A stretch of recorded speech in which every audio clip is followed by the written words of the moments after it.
Well, welcome to the show. Today, I get to chat with, I would say debate, but we'll tell you why we're not going to use that word. I get to chat with Cory. Cory, how are you today? I'm doing good. I like the work you put out, man. You're always putting out content every day almost, it looks like. And like me too, I'm trying my best. And we're both putting out the content, sharing the word of voluntarism. I think these ideas are going to get massively big, by the way, just continually every single year. They already are. They're good ideas, I think. So, yeah, they Yeah. should. Yeah. I mean, Yeah. absolutely. People are like, man, we already live like this most of our life. Why don't we apply this to everything? And it works, you know? Yeah. Yeah. Well, Cory and I talked before the show about usually on a podcast, you kind of go over what you're going to talk about beforehand and kind of rules and that kind of stuff. But then we thought, you know what? We both kind of like being nice guys and not mean and in your face. So not only are we not going to debate, but we're just going to talk about, hey, what are your rules of conversation and what are rules and what are preferences? And then we either agree to go by them or not. And either which way, I think that the good thing about today's show is that we are going to focus on the things that we disagree about, because the things we do agree about, that's boring. We already agree. We're both 100% right on the stuff we agree about. So it's those areas that we don't agree about that we want to focus on. And I think the big overarching thing is that we both kind of think that no matter which of us was right before we started the show today, and no matter what we think a week from now, do we both agree that we're not going to initiate violence against the other? Hmm. And I Absolutely. and I think if we agree with that, then we can pretty much say, okay, we agree 90% otherwise, or 20%, or 2%, or no percent otherwise. But hey, man, keep yourself over on your side of the fence. I'll keep myself here, and you know, that'll be that. So, and which is a perfectly acceptable human interaction. It's not my preference. I like having friends, but that would work too. So, Cory reached out to me when I did a recent video, or I don't even think it was a video. It was a one of my fallacy series, logical fallacies about the nature fallacy, in which I said, "Hey, nature is sometimes good, sometimes it's bad, but to say that because something is natural, it is therefore good, that's wrong." And Cory responded and said, "I kind of like nature, and it's pretty much always good, but I don't want to put words in your mouth." Mhm. What is your definition of nature? Like, what is and what isn't nature, and so on? Well, if we can look at the definition of nature, and well, I guess it would depend on what nature you're talking about. It could be human nature, it could be the nature you refer to as the trees, the environment. It could be the nature of any one thing. So within that environment, a human being, a glass has a nature. I mean, everything we say has a nature. So we can say that is natures with an S, and then there's nature, which is everything, right? Everything nature. It's so I like to first classify that macro worldview, which is nature without the S, and then the micro, which is natures that are within.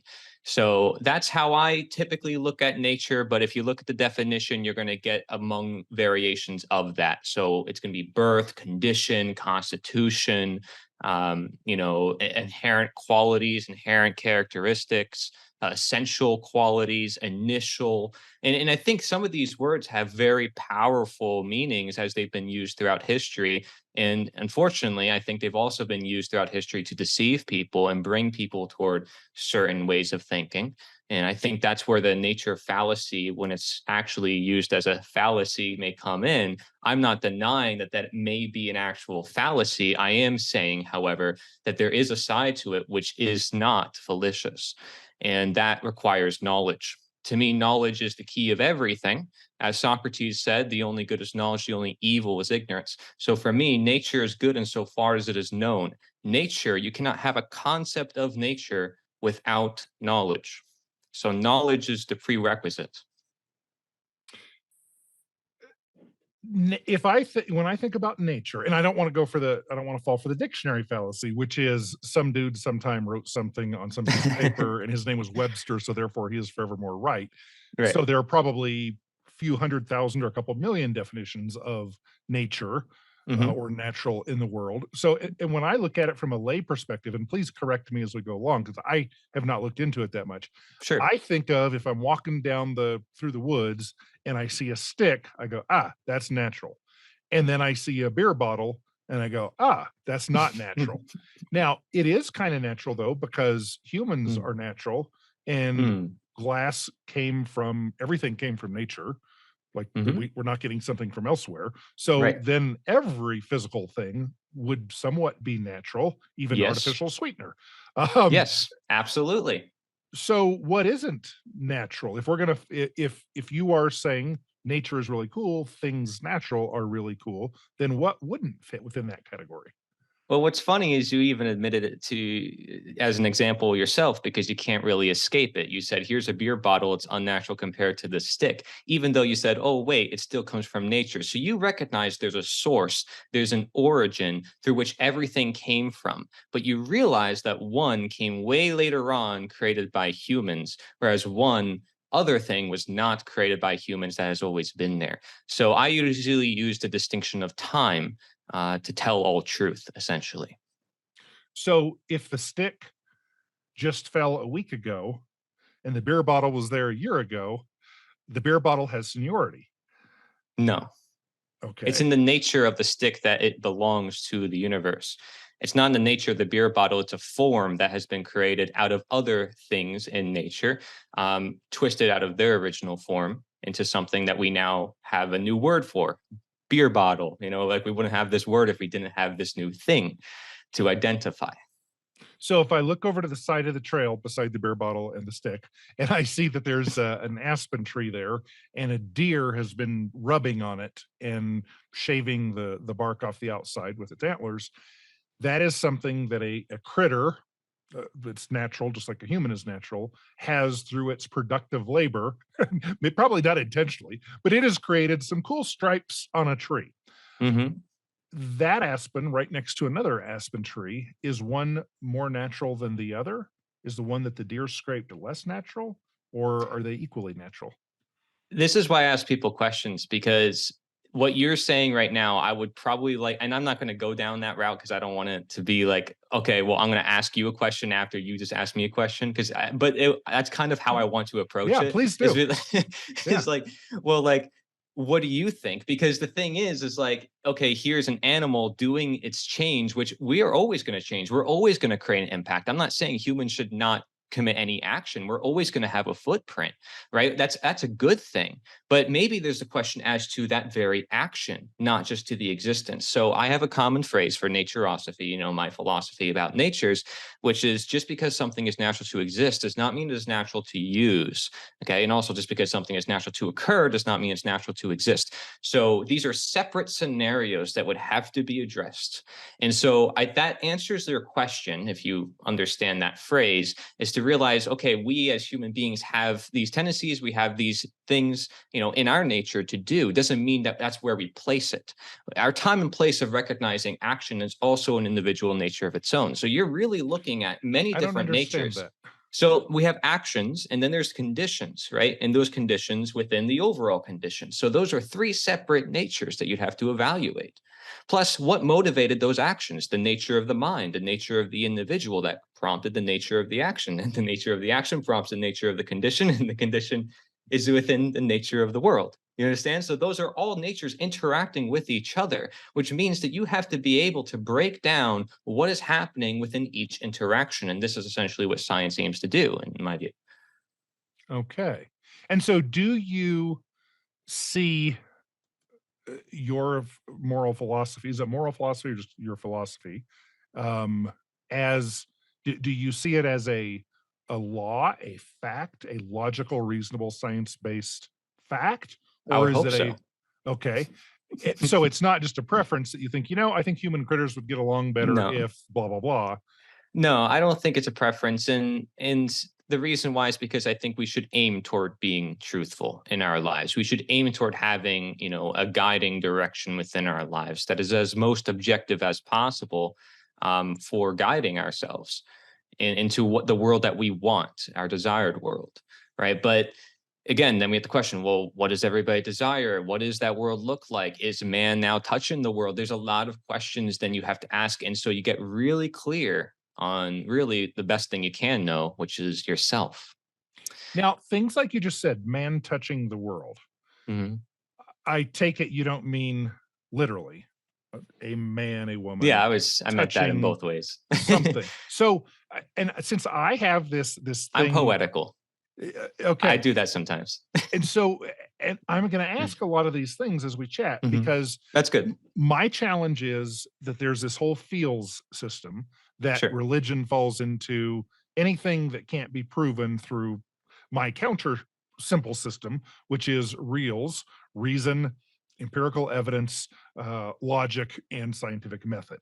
And so Mhm. if it doesn't fall within those, then I think it's not really worth looking at. Now, Right. a friendly neighborhood barbecue, and somebody wants to say, George Bush is a little bit better than Obama because okay, whatever, you can be illogical and we'll drink a beer and I'll ignore it.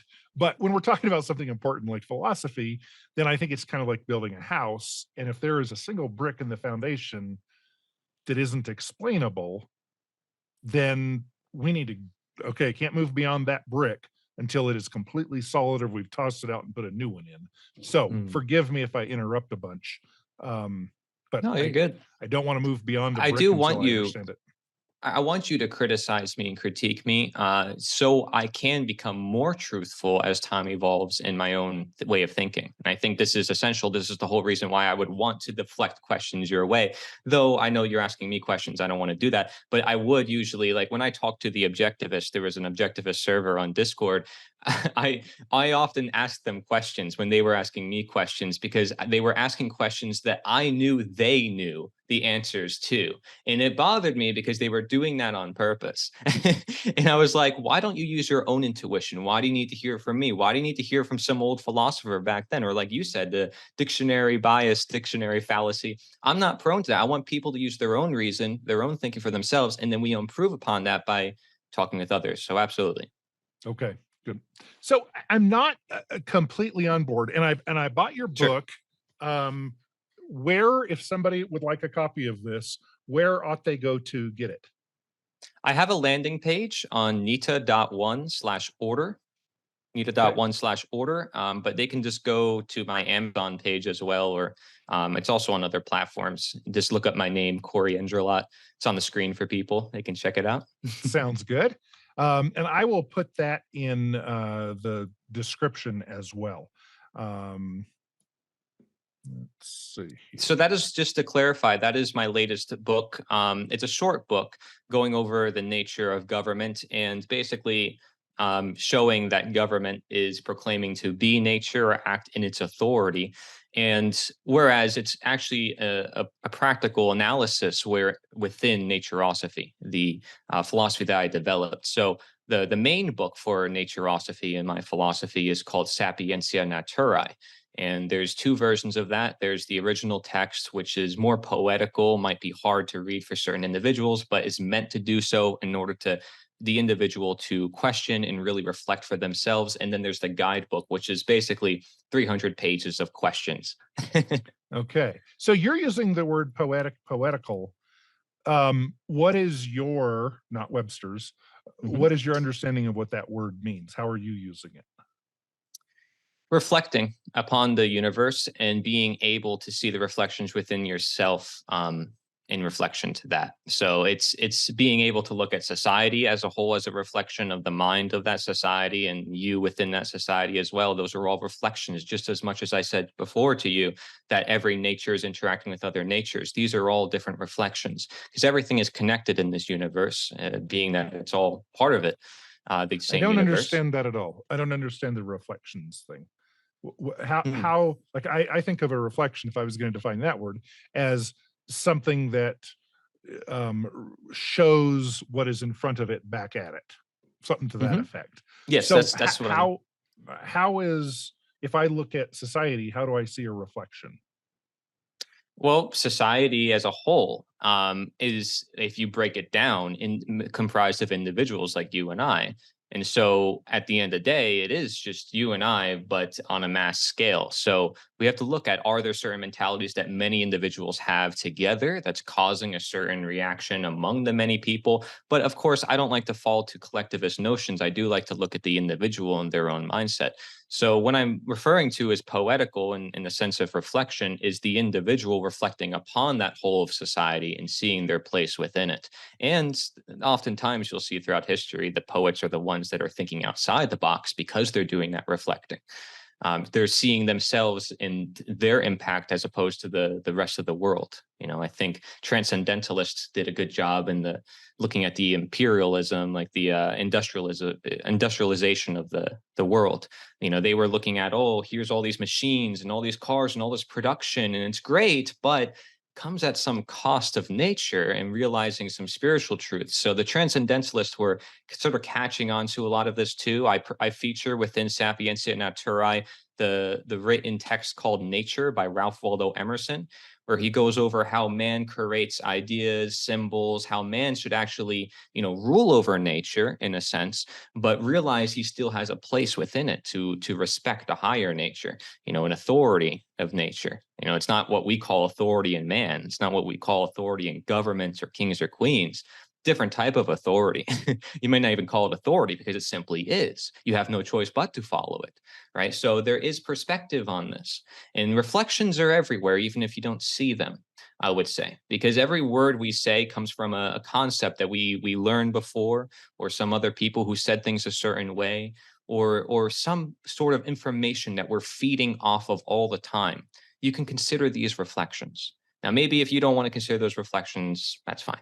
But I Yeah, would I can't say, wrap my head around that. I'm trying to think of another word that would mean the same, that is more of a like hard science, logic, reason based than but what's poetic great or about like poetry, I'm sorry, is like because it's shorter usually. So it allows for more reflection upon the words. It's like you can get a great sense of meaning out of a shorter amount of words than a longer amount of words through poetry. And I think that's the magic of why people tend to like it. Of course, this is something that people have to interpret for themselves. okay. So let's just take that one idea that if I look at society, I see a reflection of myself. A, that's the poetic way of saying it. What would another way of saying that be? Because I'm not understanding that at all. What would another way that's more of a boring, and I don't know anything about computers, but let's pretend I was a programmer because everyone else who's a voluntarist is. Not everybody, just 93%. What is something that is just a hard, no poetism to it, nothing poetic about it. It's just plain old, just the facts, ma'am. What would be another way of saying that if Shepard looks at society, he sees a reflection of himself? How can I understand that better?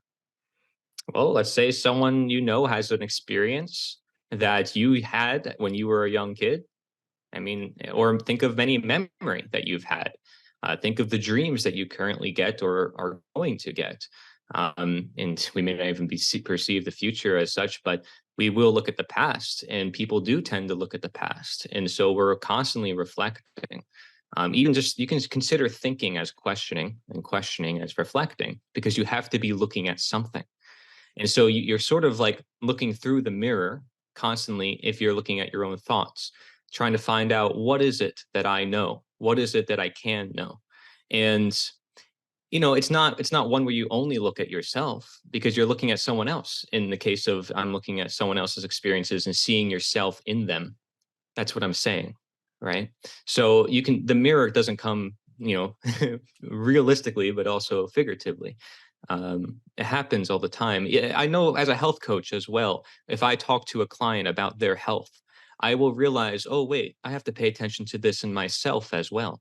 A lot of those motivational health coaches out there, people who promote like, medicine or like feel good vibe stuff out there, they're doing a lot of projecting because they want to feel that themselves. They may even struggle a lot themselves and don't share that with the world, but by helping other people, they end up helping themselves. And that's why they continue to do it.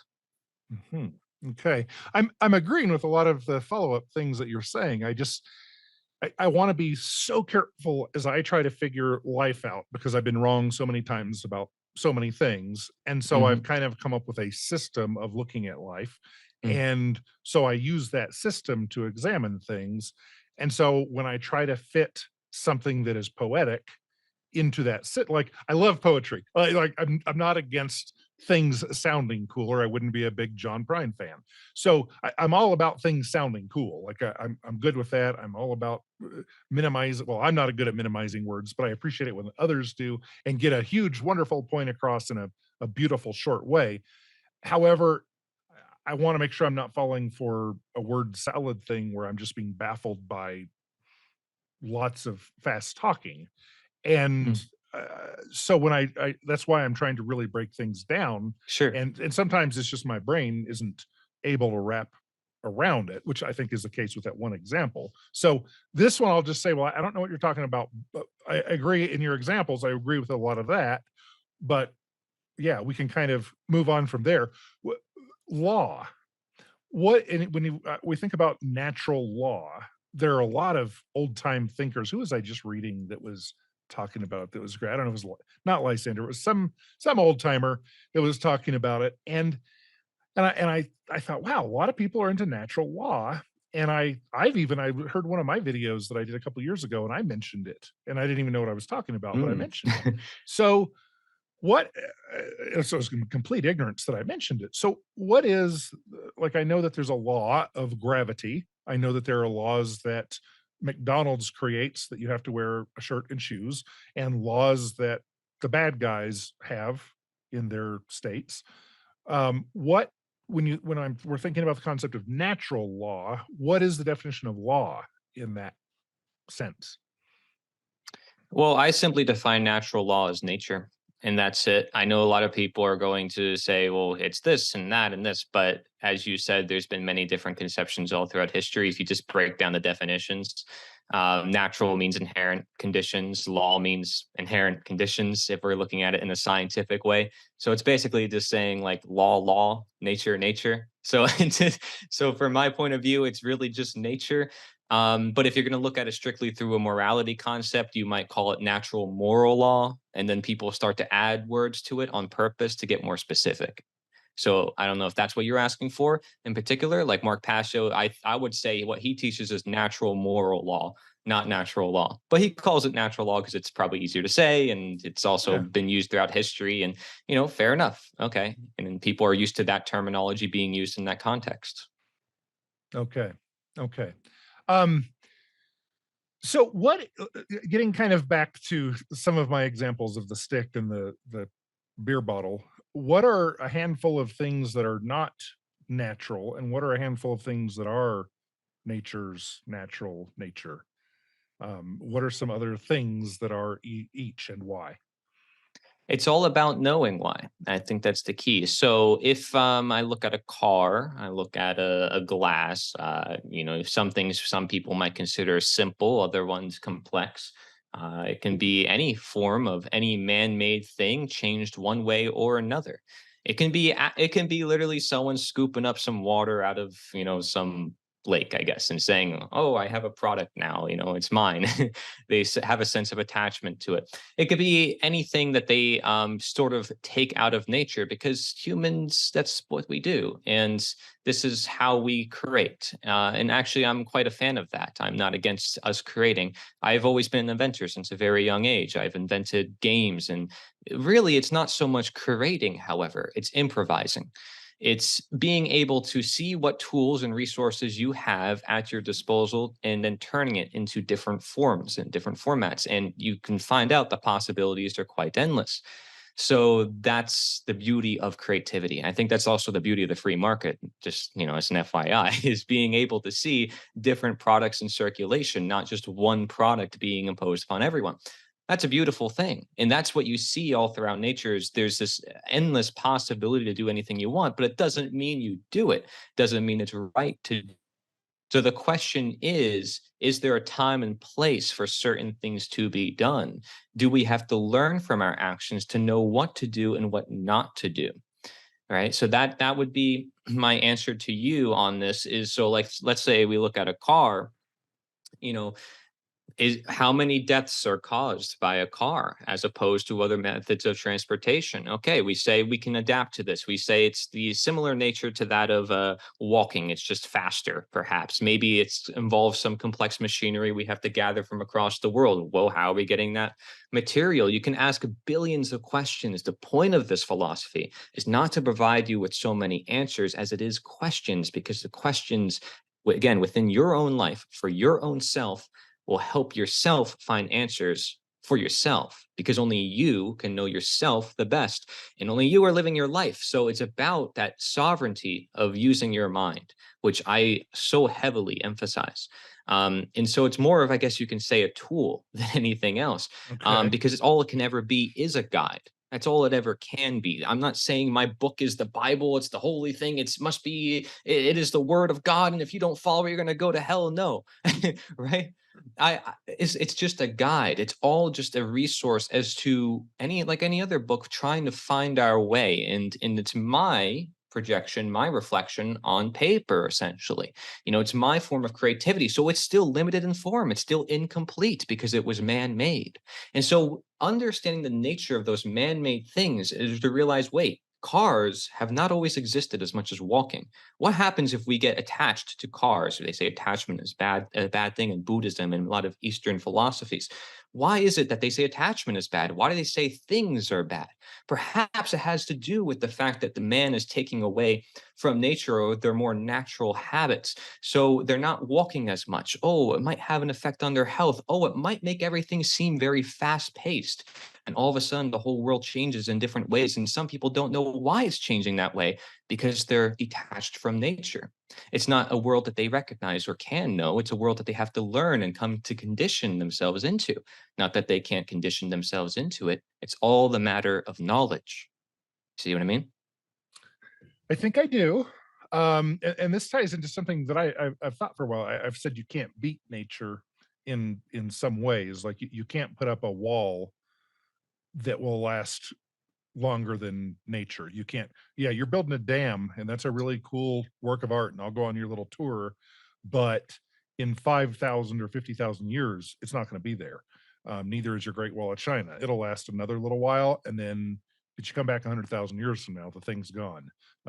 Nature has won, and I won't be here either, probably then. So I have a respect for what kind of my rough, undefined definition of nature is, and I'm good with that. I think my challenge when I look at a moral philosophy or when I look at something as a guidebook, why is there something in nature that would prevent me from hitting a couple women over the head and dragging them into my cave and making my genes continue for a long time? Is there a rule or a guide or something within the It's philosophy that funny you put out? because if I ask you that question in a voluntarist context, what would you say to me? If there's a demand, there's a supply, if there's people willing to defend other people, who's to say humans are not part of that natural universe, that they are not the ones that can help reap the sowing?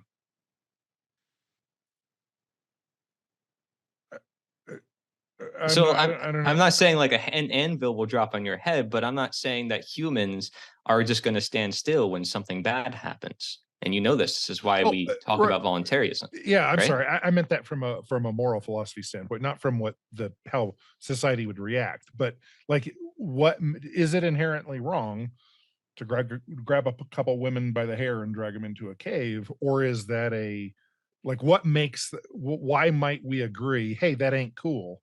You shouldn't do Consent, that. You shouldn't do that, dude. Um, ownership. okay, where do consent and ownership come from? Where is that foundation? Like it's a preference that you and I both agree, hey, we prefer that to not.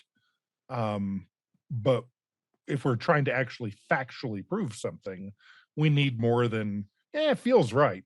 Or do Hmm. we? Is that nature telling us? Are our feels some word from nature? Or what is Of the course. foundation to it?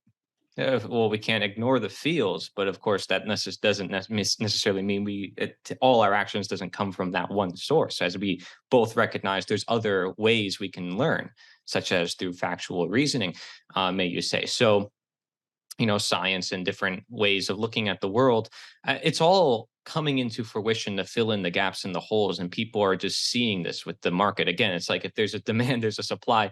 It's funny because religion is dying nowadays, and you have the growth of atheism and science.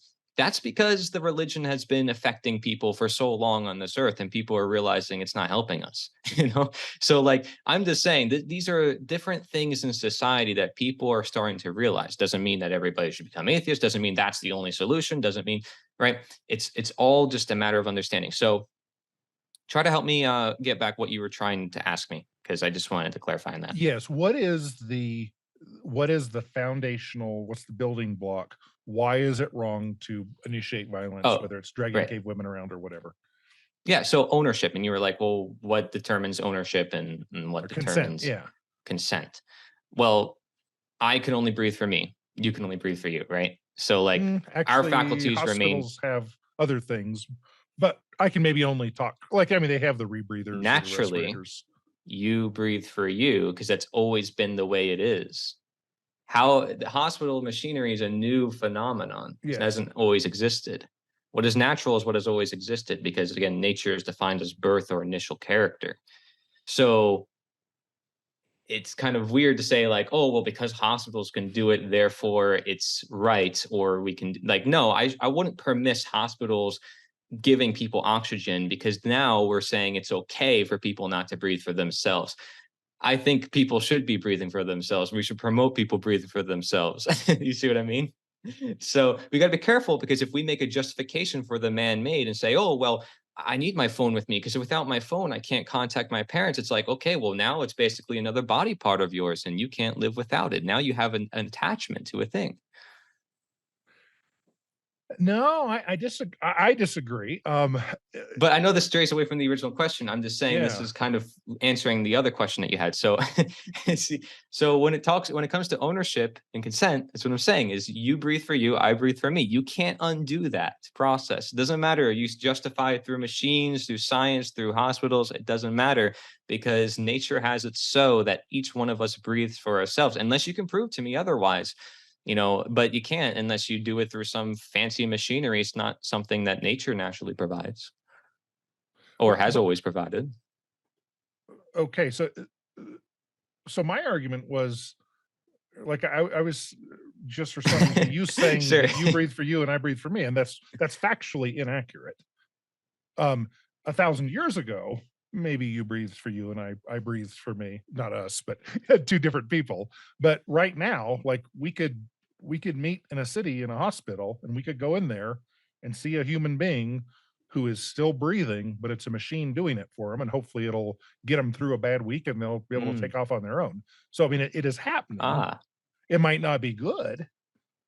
It might be right. good. It might be bad to extend life artificially. It might be good or bad to Well, think about use a that. plastic raincoat to stay dry and not get hypothermia. If but see, it's all knowledge. You just admitted to the fact that we recognize that what the machine is trying to do is mimic a natural function that should be there in the very first place. So long as we don't Mhm. attach ourselves to that machine doing, we can remain of our natural function. Otherwise, that natural function will be completely replaced by the machine because we say, oh, well, if the machine can breathe, we don't need to worry about breathing.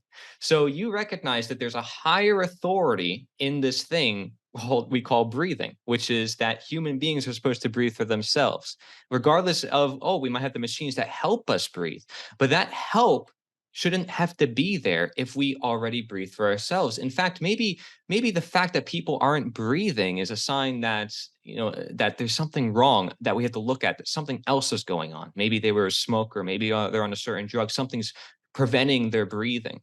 But we wouldn't ask that question if we just stopped at a certain level and said, no, the machine should do it. If we ask and say, wait, the human body is supposed to breathe for itself because its nature is supposed to do so, then we say, okay, well, what is causing it? What's causing the problem? But we wouldn't go that far if we didn't recognize nature underneath. You see what I mean? I do. I don't think that has. It has I, great relevance. okay.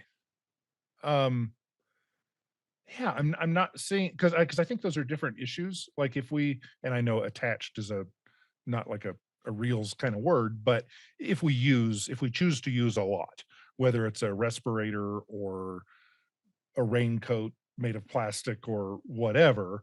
It's going to make us softer, perhaps, if we stay alive, but we might not be alive otherwise. And so I think Mm, it's a choice if we choose to say every single time when we, all of our lives, we will not have the sun touch our skin. We'll either be indoors or we'll go outside and be wearing a veil and a whole outfit. So we will never get sunburned. That is a, could be argued to be, that's not a good idea. But that is just kind of a preference, a different idea. If you think that's better for your life, I think you're crazy, man. I think you need to get some sun, but don't get so much that you're burned right. horribly. Um, So I so have a so I chapter about this. I have a okay. chapter called Natural Effects, where it goes over what is denaturing and what is naturalizing. Essentially, what is it that supports nature and what is it that violates nature? It's looking at two different ends, right? And I know Mark Passio has his definition of right and wrong. Wrong is something that steals from, it's always something that's a form of theft or a form of harm, right? And so this is his definition. And then he says, what is right is basically anything that's not what is wrong.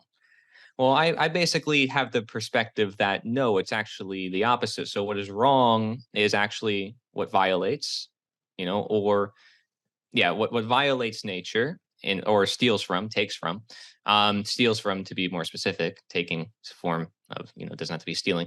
And then what is right would be something that gives to or supports the natural. And you can give to someone by not stealing from them, because in a sense, you're letting them live.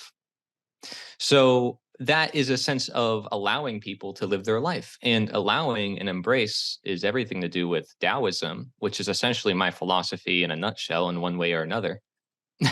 He's like, I'm basically describing a more Socratic view of Taoism in my philosophy, if I had to sum it up. Hmm.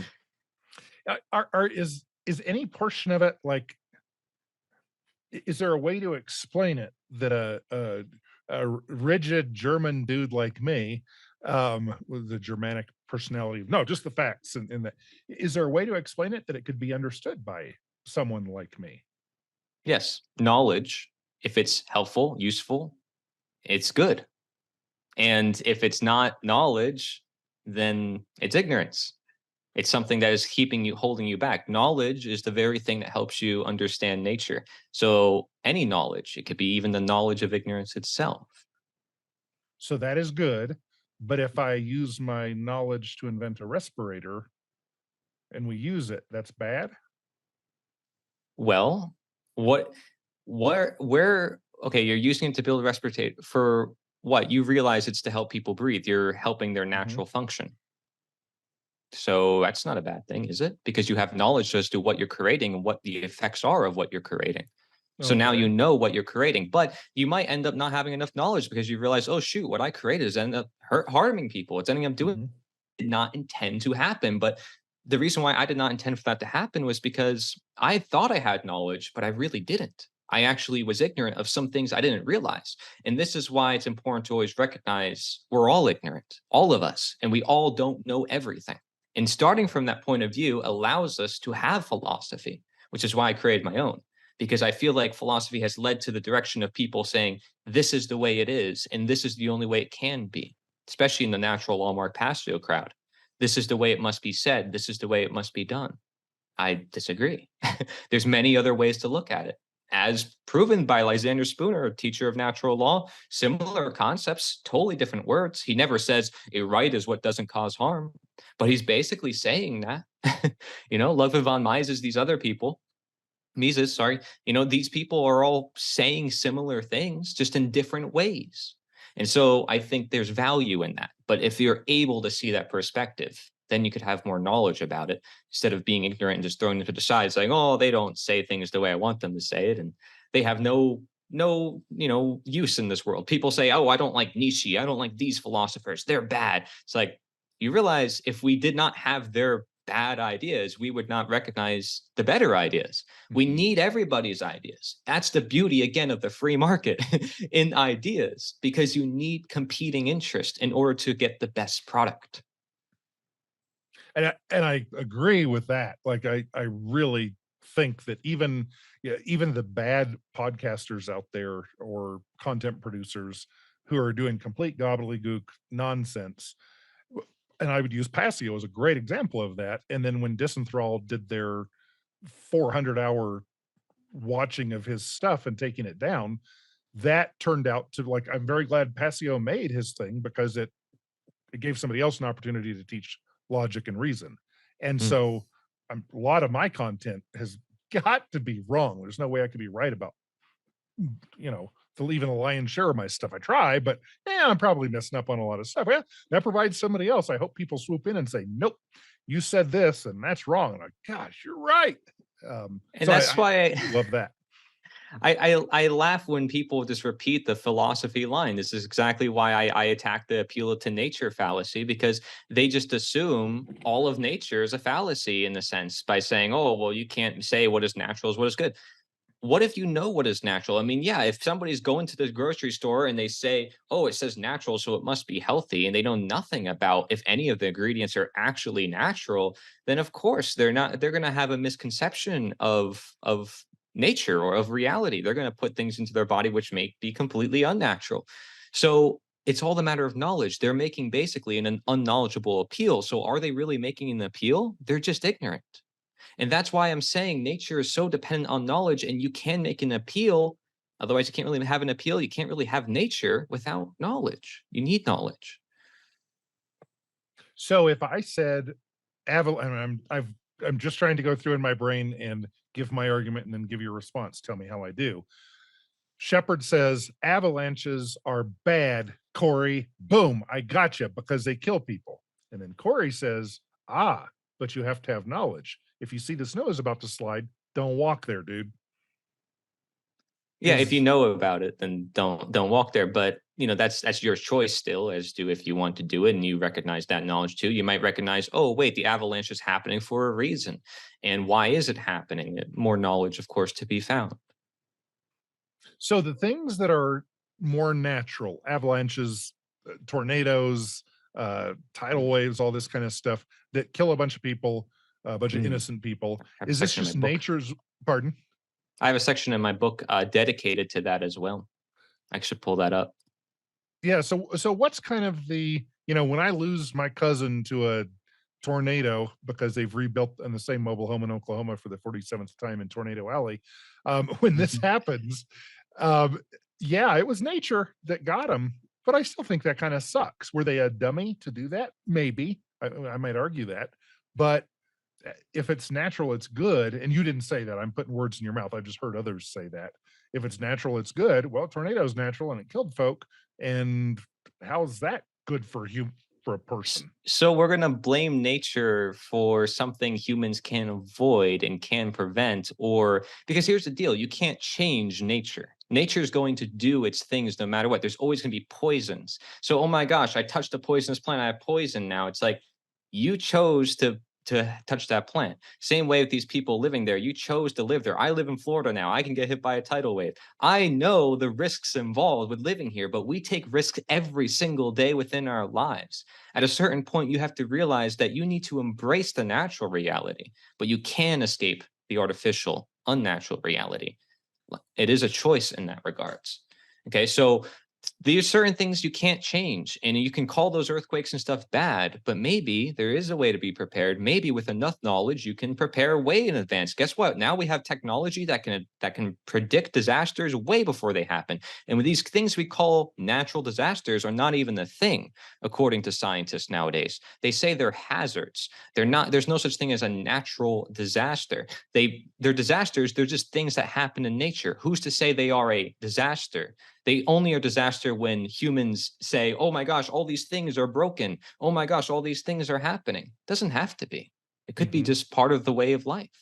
And I'm not saying that, okay, well, let's just normalize Earth. But again, what are you going to do about it? You can't change it. It is nature. So you have to learn to live with it. Kind of like what Epictetus said about people as well. If you don't like people, you can't force them to change. You have to either educate them or learn to bear them. This again goes back to the idea of voluntaryism. It's like you're not going to commit violence on someone to make them change. You're going to teach them or help them understand why they're wrong, right? And if you have to, if they're really violating upon you, defend yourself and prevent the wrongdoing from happening to yourself. Okay. So our mutual I don't know, I shouldn't put words in your mouth, our mutual friends or fellow travelers, the Disenthrall crew, talks about anti-subjectivism. That's kind of Mhm. that's the moral philosophy that they've spent years creating, and you have created yours. And because I'm gonna pronounce it incorrectly, I won't even try. It looks so easy, and then I try to say it and I fumble over it. Naturosophy. Mhm. Um, is yours, I mean, how would you say that those, not the results of them or what they say, but are those both roughly the same structure? Are they both moral philosophies, or how would they differ? How would they contrast? I would say they contrast in the sense that naturosophy is based mostly on questions and getting the individual to think for themselves about themselves.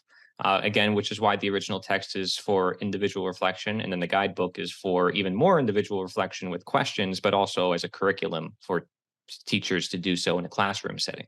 So it's more so to get individuals to think and use their own nature. Because I also have another phrase that says, use your nature or lose your nature. It's very important. If we stop using our legs, stop using our arms, guess what? You don't have them anymore. Body and motion stays in motion, we say. Right. Okay. Um, so I'm almost liking it better than I was before we started chatting, because I was thinking of it more as this is a factual, reason-based, logic-based, scientific foundation. And if I look at it that way, I didn't even make it. I mean, I was writing so many scribbles in the side assertion, and then there's nothing backing it up, and then another assertion. But if I don't look at it that way, if I look at it as, hey, here's a poem or a song, and if it means something to you and you kind of get some good feelings out of it, hey, brother, I'm Well, glad isn't you. that everything? No, it's not science. It's not like logic and reason. But that's a different Still, system. people do that with science. How so? People attach themselves to certain forms of sciences and philosophies all the time. Some of them, and people usually do so because they think they get some sort of truth out of it. And people wouldn't take some truth unless they got some sort of personal benefit out of it. You can't leave out the individual and their feelings because it's always part of the picture. This is why we want freedom. We don't just want freedom because it is freedom. Like, we want freedom because we know it's going to make people happy. We know it's going to prevent death. We know that it's something that we want ourselves. Am I I would wrong? agree with the last part. I know it's what I want, but I would never presume to centrally plan or to predict that it would be better for everybody. Like, I think it would, Well, but I then would why would you never, educate it to other people? because I think it would. And I'm saying, hey, brother, I think if we take this trail, I don't know, but I think if we You don't take that know. trail, we'll get over there. Oh no, I sure don't. If I did, was it Stephen Mulleney or That's somebody who key. said, if I had the answers, then that would be a good argument that there should be government and I Mm, should be the head of it. But the right. fact is, I don't know, and neither does anybody. So So you're admitting to therefore, your own it ignorance. should. That's Oh, beautiful. absolutely, 100%. Yeah, I know That's so beautiful. little. And the system that I use, and I'm desperately seeking to understand other systems. I've come to realize that theology is it doesn't use the system that I use, the reals system. It uses some other system. And maybe that other system is better, but no one has ever explained to me, here's how you understand this. Or a woke person, if you use logic and reason for one of their crazy things, it's a crazy thing. And then I say, okay, maybe I'm wrong to use logic and reason and empirical evidence and scientific method. Okay, what is your system? And I've just never heard of another system to understand other things other than feels. And so, yeah, I could be wrong. I want to know the system so that I can try something else. And yeah, maybe that'll make sense. But Right. I never heard of a system to understand it. Yeah, the reason why I created Naturosophy is I found Mark Passio's philosophy incomplete. I mean, I studied that and I taught it for several years, right? And I was repeating the talking points and I understood it deeply. And I still think his philosophy can be greatly helpful for a lot of people, but it isn't the end. It isn't the end. And I don't think people should stop there. They should continue looking toward finding the answers within their own life and their own philosophies and other people's philosophies, because it's beautiful what he created, but it's just another philosophy just like mine. And I tell people, it's like, my philosophy is not yours. Like, it's not supposed to be yours. It's just a guide. So I don't want followers. I'm not looking for followers. I'm not looking for the fame. I'm not looking for that. And when I challenged you on the appeal to nature, I'm just genuinely saying, like, hey, why are there so many people repeating this fallacy when there's another point of view? Even the Wikipedia page says, hey, the appeal to nature fallacy could be made with enough knowledge. And I'm like, even the Wikipedia page says it. Isn't that funny?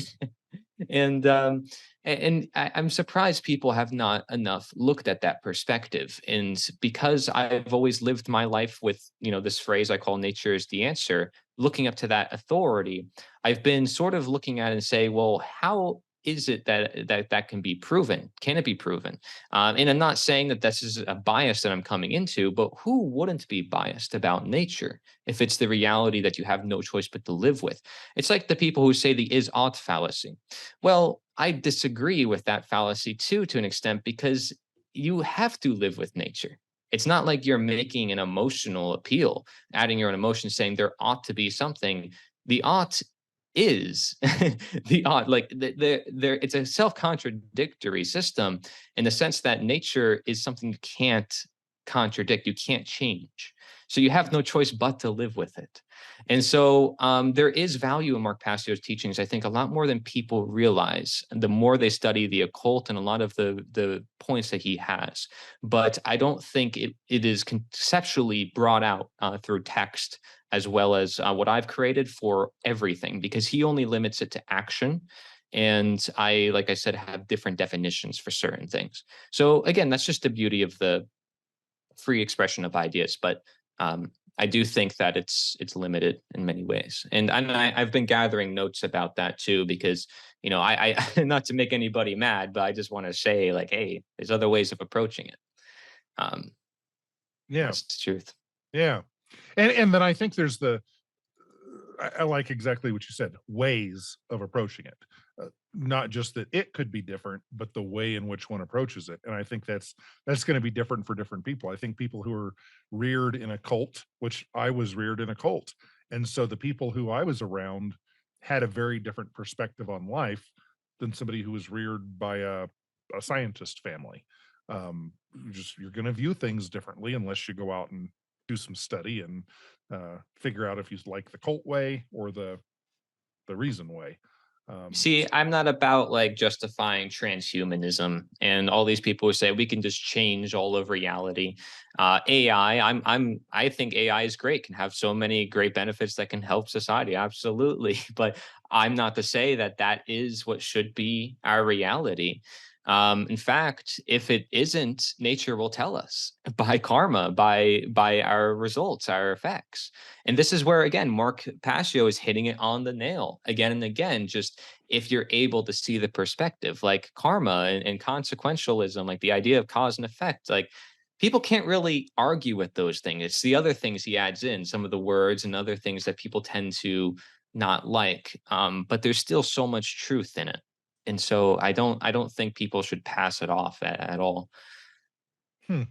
Yeah, I guess my challenge with that, my argument with that would be, if I am looking at something, I'm watching the contractor build my house, and I see him using really crappy foundational blocks, then I'm like, okay, you've laid 3 of those now, man. Let's talk about this. Is this some new material that's stronger than cement? If so, great, but explain it to me. Well, no, you just have to feel and believe that it's going to withhold the pressure of the house. No, I don't want to. No, I want this to be a science, an Yeah. engineering thing. I just And so don't with think him, Mark I've is got to. claiming that. I don't Oh think Mark no. is claiming, yeah. Oh, but his stuff is such crap. I lasted maybe 3 minutes. I went to one of his seminars in Mexico, and I walk in, and I thought, oh, he's got a big following. Maybe he has something to say. I hadn't heard of him before, and I just listened to Mizzou as he started, and I'm like, okay, I know enough about con artists that no, this ain't for me. And as soon as he made a number of mistakes, I of course didn't write them down. I just walked out and Mm. went and had more beers. Yeah. Um, I'm not gonna challenge anything because I don't know what you're referring to yeah, specifically, yeah, but yeah, and that's a I see. complete subjective thing that I'm saying. Like that's yeah, And but I'd be willing if you have those notes on my book, like on hand. I mean, any of the assertions I make, I'd be willing to look at them because I'm genuinely curious. I told you this. yeah, and so let me see, and I'm going to let me ask you a Okay. question so you can talk while I'm reading this and give some people some value. Um, so they're not just watching me. What haven't I asked so far that would be a good thing to bring up at this point? Well, It's understanding the dynamic between the natural and unnatural, which stems from nature, and the opposite reality, which is just an illusion. There's no such thing. And that's the key, is realizing that what man has created hasn't really created anything. Like, we can say we've created cars, we've created towers, and we can identify those things, but one earthquake, one natural event, it's all gone. No one knows what happened. And, what is there has always been there, which is the earth. And not to take it from that more, doomsday perspective, but to say that there's always underlying foundations to everything. And in health, it's the same way. When I look at somebody's body, maybe they have a bunch of diseases, they're going through a bunch of different things. I have to find out, where's their original body? Like, where did it start going wrong? Where did they start getting hooked on these addictions? These addictions now are their life. Their life is now dependent on these addictions. It becomes their life. And that consumes them to the point where they no longer have a life. Why? It's because they lived in an illusion. And that is technology. Technology is a great illusion. The fact I can see you, like, as if I'm in person, Mhm. is crazy. That's an illusion, my friend. It's not real, but it is. It's just not the same way it has always been. Recognizing that is knowledge. If you don't recognize that, this is my reality, I can't see anything more. There's going to be some downsides to that, even if you don't think there is. Oh, I'll get some makeup, I'll get some tattoos, some piercings. Oh, it's not going to affect anybody. It's not going to hurt anybody. How do you know that? Do you know for a fact? Because there's many chemicals in those things. What are you doing it? Do you have some sort of mental problem that you need to address? Maybe you don't want to address it. There are so many underlying psychological phenomena that nobody would ask unless they really challenged, why am I doing this? And asking why is always getting down to the root cause. And that's asking what belongs, what is intended. That's nature. So nature has an intent, like a cognitive intent, or is it just kind From of that's what's happening and that's probably what's going to happen to you, dude? From our point of view, looking upon nature, yes. Nature itself is not going to be like, here's the intent. Of course, though, it'll show through our, the effects, which again, we are perceiving. So it's going through us, and we have to recognize that we're not perfect. So therefore, everything that we perceive as an intent is not necessarily the intent. But Okay. nonetheless, we start to find that out over time, such as the fact, wait, humans are not supposed to be living with governments. They're always causing death and problems. And wait, humans don't need slavery. Slavery is not our natural condition. We found that out after thousands of years of experience and people realizing we don't need this. Okay. Uh brothers and sisters, if you'll turn with me to page 6, um, I'm going to read first half of a paragraph because I have two things there. The first uh, sentence and a half, I have a note there that it's an assertion, and then I have a big no with an exclamation point, illogical after that. S- Um, so the essential understanding for what is considered of nature, based on our definitions, is viewing nature through the lens of time. And this would kind of go back to what we were saying about the stick versus the bottle. No, it wouldn't, because the bottle was newer than the stick, but it still wasn't. So that wouldn't be an example after all. Um, Hmm? while everything within nature, the micro, is constantly changing, nature, the macro, stays the same. If nature is the constitution, birth, or initial character, the source or God that is core to change itself, then the natural must be what has always existed, being that it is of nature. And then this next sentence was the big one I had a problem with. The nature is then an alignment to nature, the present aligned to the ever present, the micro aligned to the macro. Don't get it. I don't get that at all. Okay, so if you go back to the previous sentence, it says if nature is a constitution, etc., itself, then the natural must be what has always existed. Okay. Then it says the natural is in an alignment to nature, because the natural stands for of nature. Remember that definition? So the natural, if it's of nature, it's of forever. It's of the timeless. It's of the constitution. It's of the initial characters, of all those other definitions, right? So that's what it's saying. It's in alignment. because the natural is just another word for nature, just being ul, the ul that says of. So it's part of. And aren't we part of nature? We're part of this universe, part of that constitution. So if we align to what has always existed, then it's the present aligned to the ever present, what was here before us, nature, the earth, universe. Why then would a wise person, why would you advise anyone to do anything that is unnatural, like live in a house, own headphones, have a computer, etc.?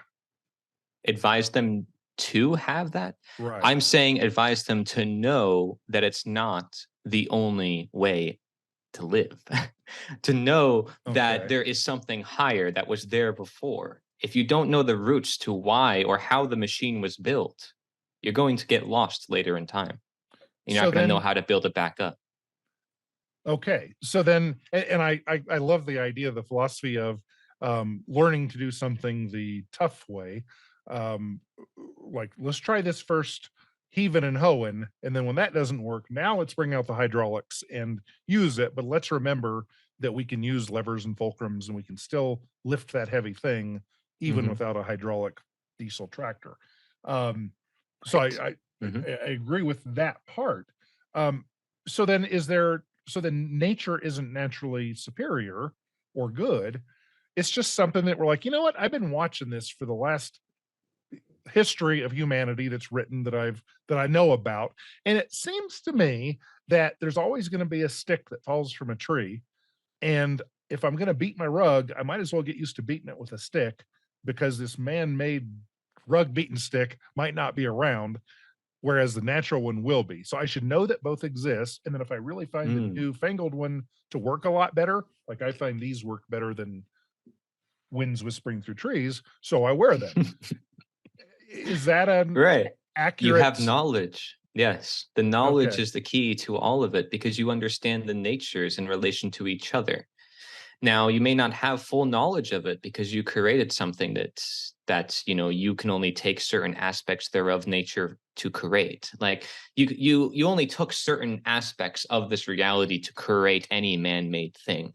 And nature operates as a whole. It operates coming back to itself in a sense of rejuvenation, restoration, whatever you want to look at it.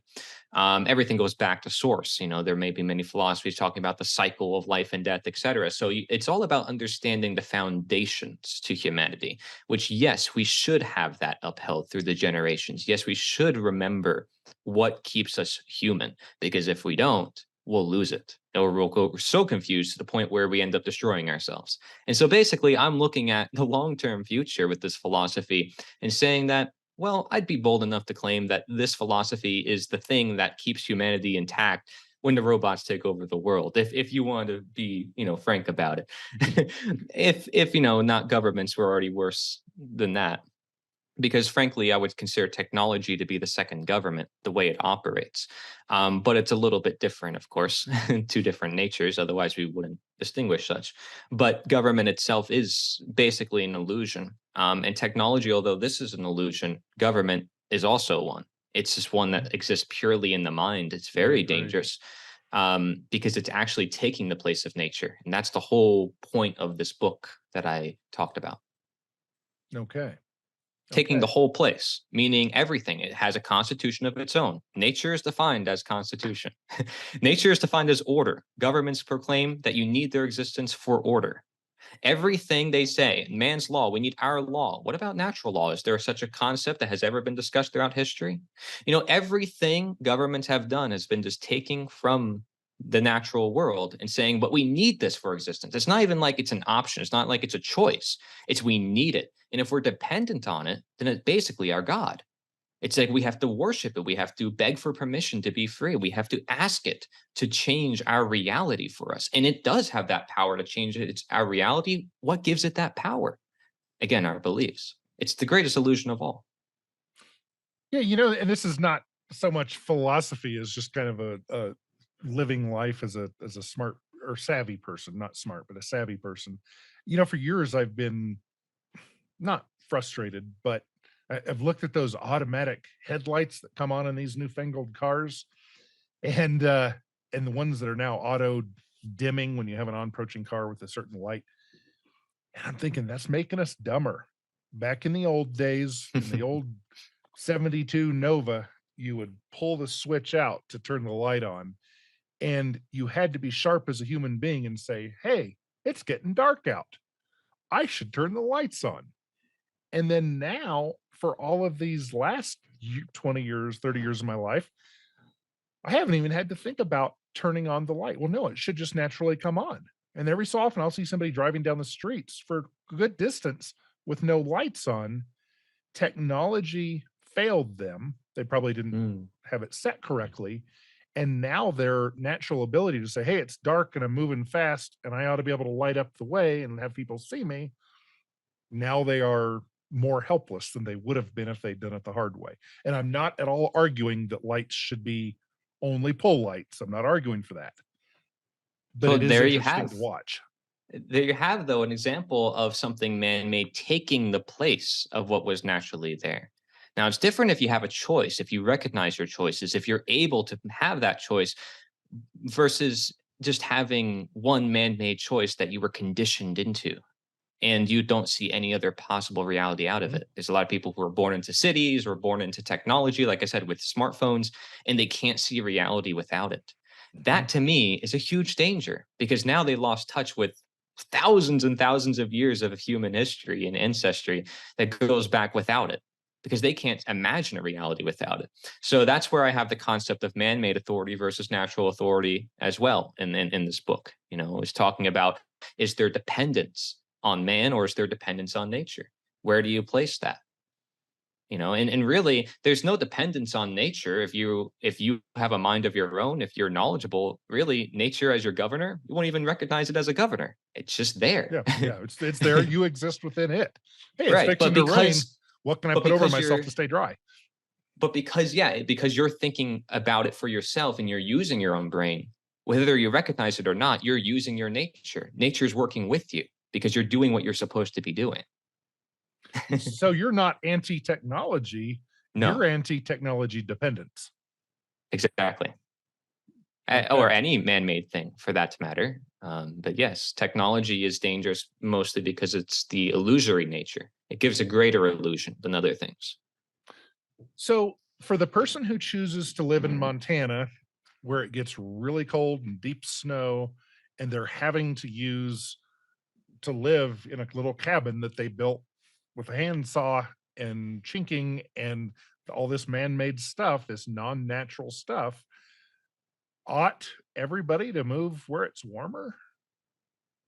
Or is it okay to push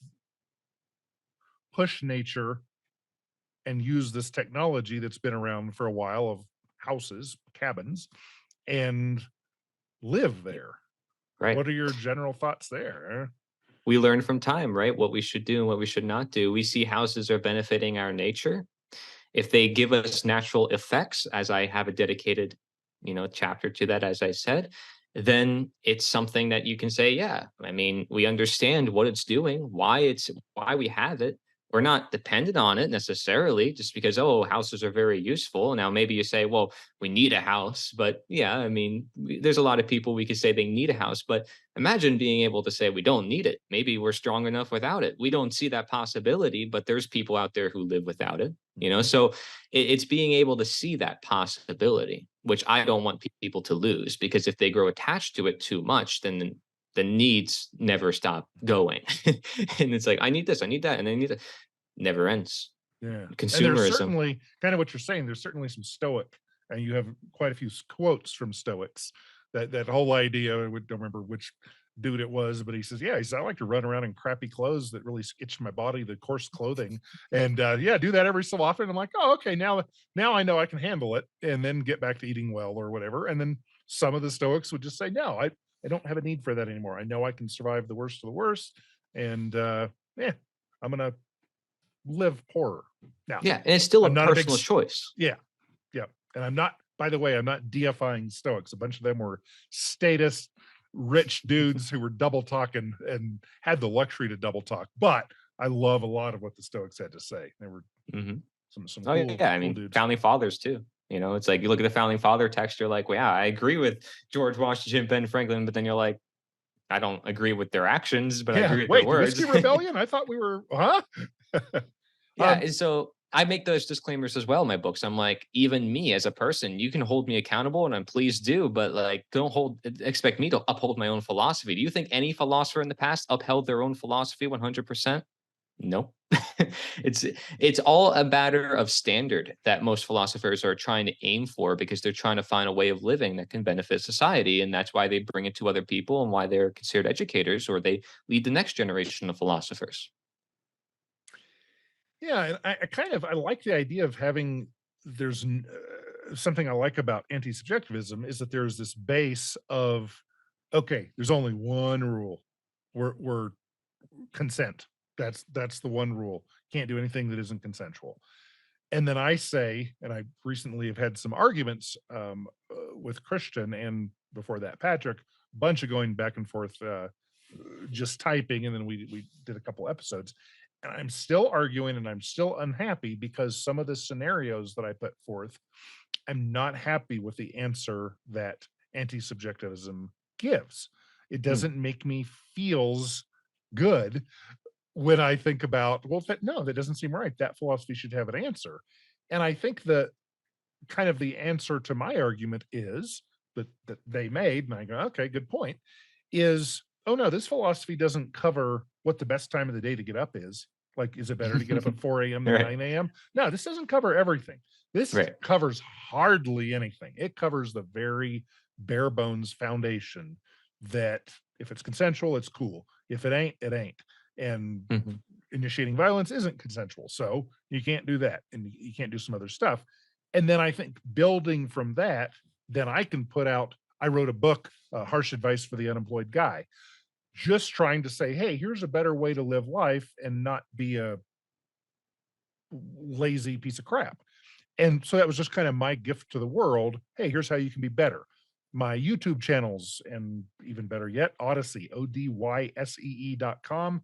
Those channels are basically a gift to the world saying, hey, here's just something I'm thinking of. Could be wrong, but I think this might help you live better.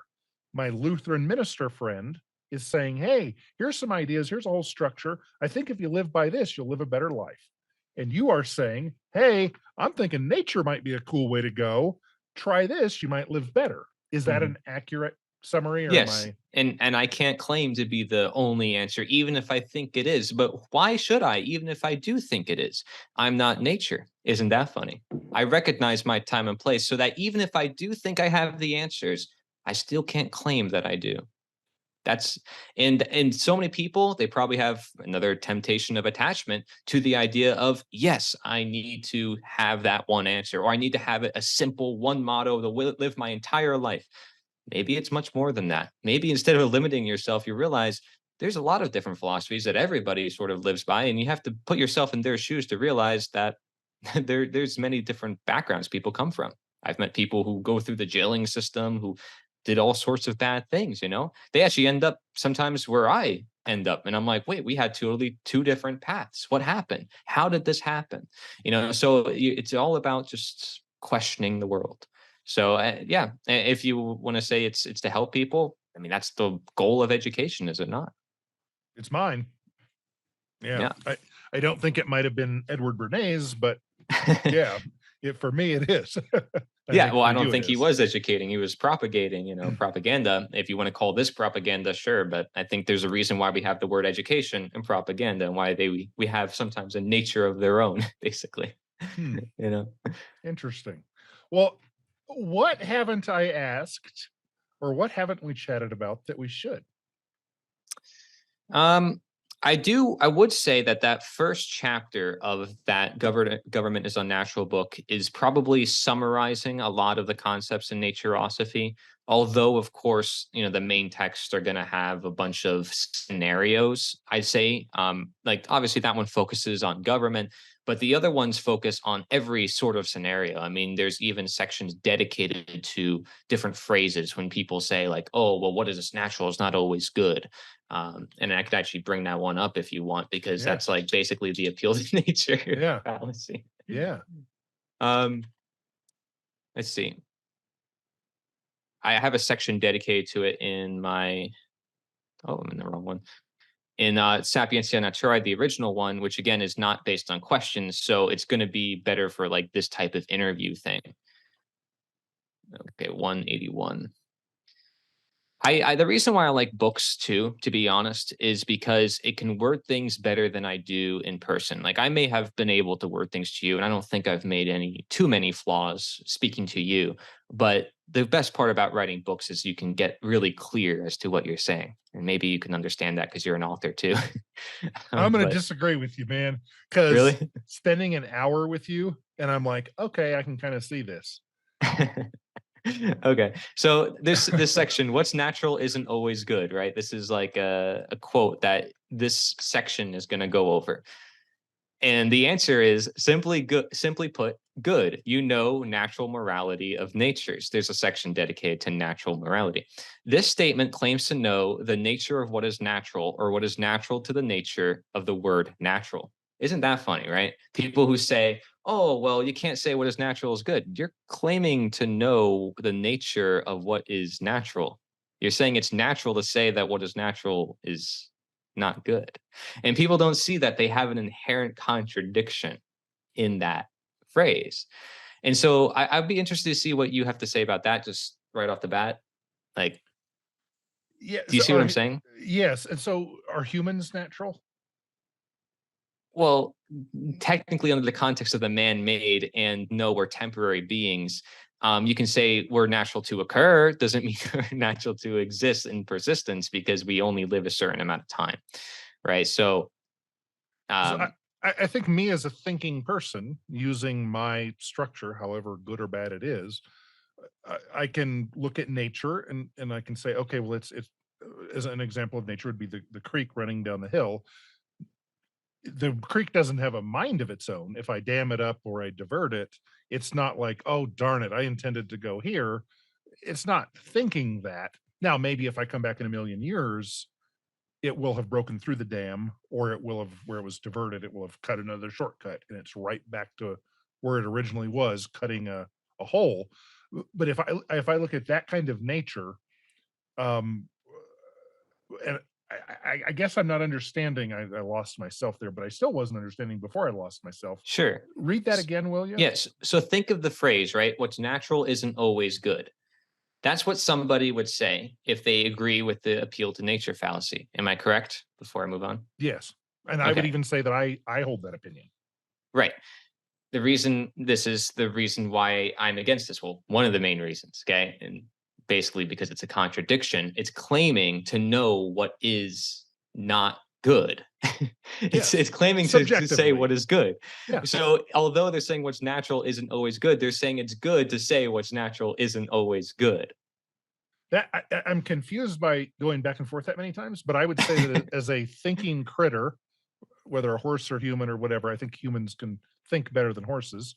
Some humans, I have subjective values, and I can subjectively value a non-natural thing more than a natural thing. And so I get to put my subjective values on things. I get to say, you're wearing a blue shirt, I'm wearing a yellow shirt.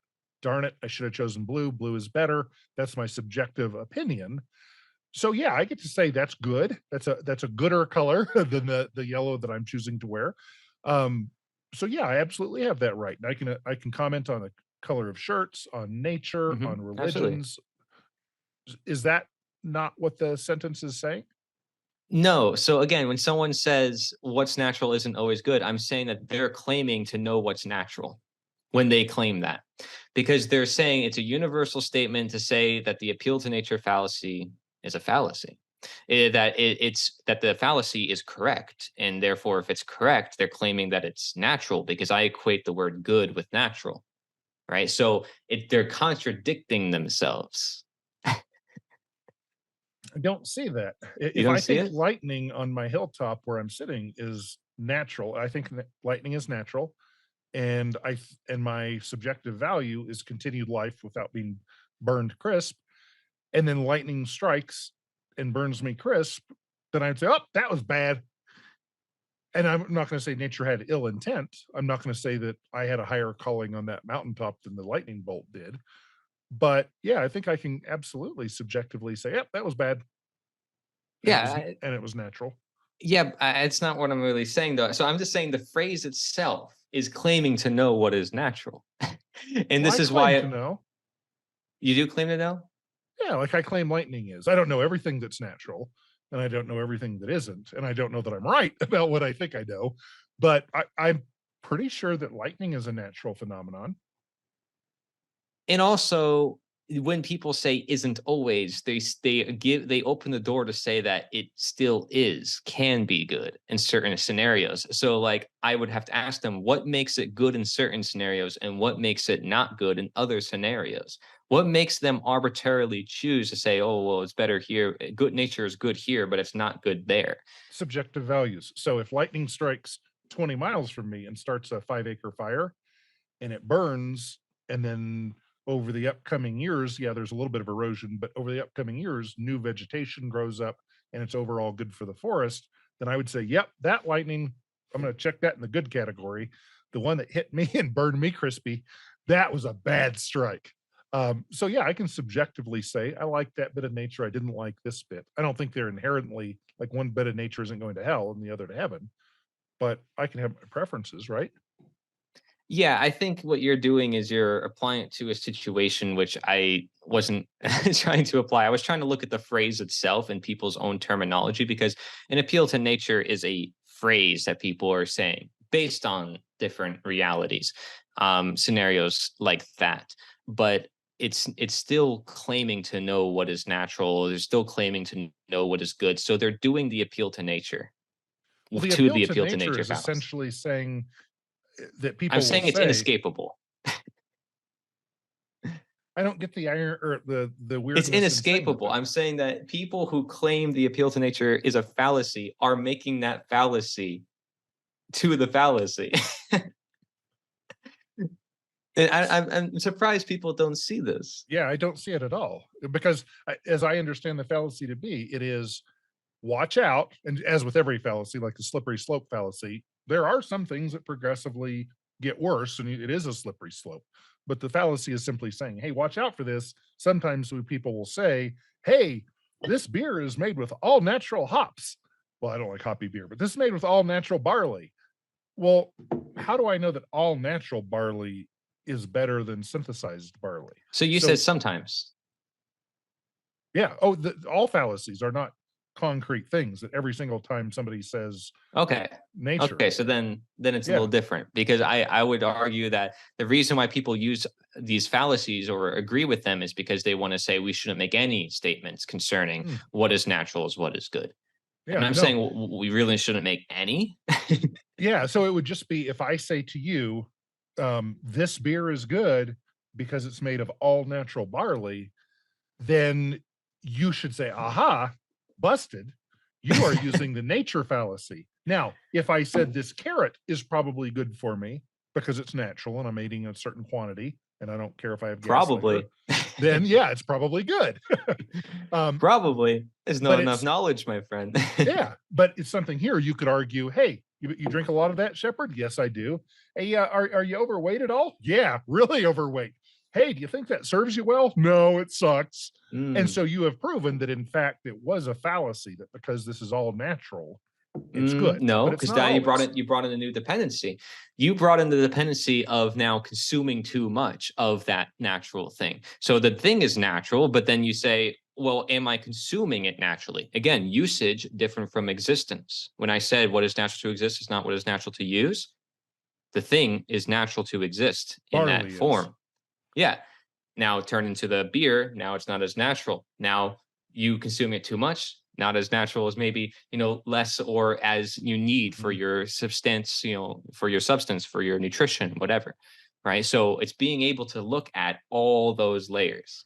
Okay. So Right. Yeah, basically I that agree. sums Yeah. up this section is because you even said sometimes so that's really cool because I just know that there's people online who are like, you can't ever make these statements. It's like, Mm. can't ever? I'm sure you do within your life. Yeah, yeah, you have yeah, yeah.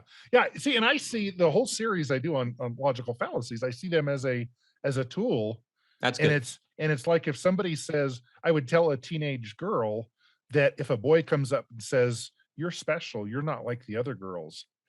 Hey, gal, that's a warning. That's what dudes do to get in your pants. Now, is that dude necessarily trying to get in your pants this particular time? Maybe, maybe not.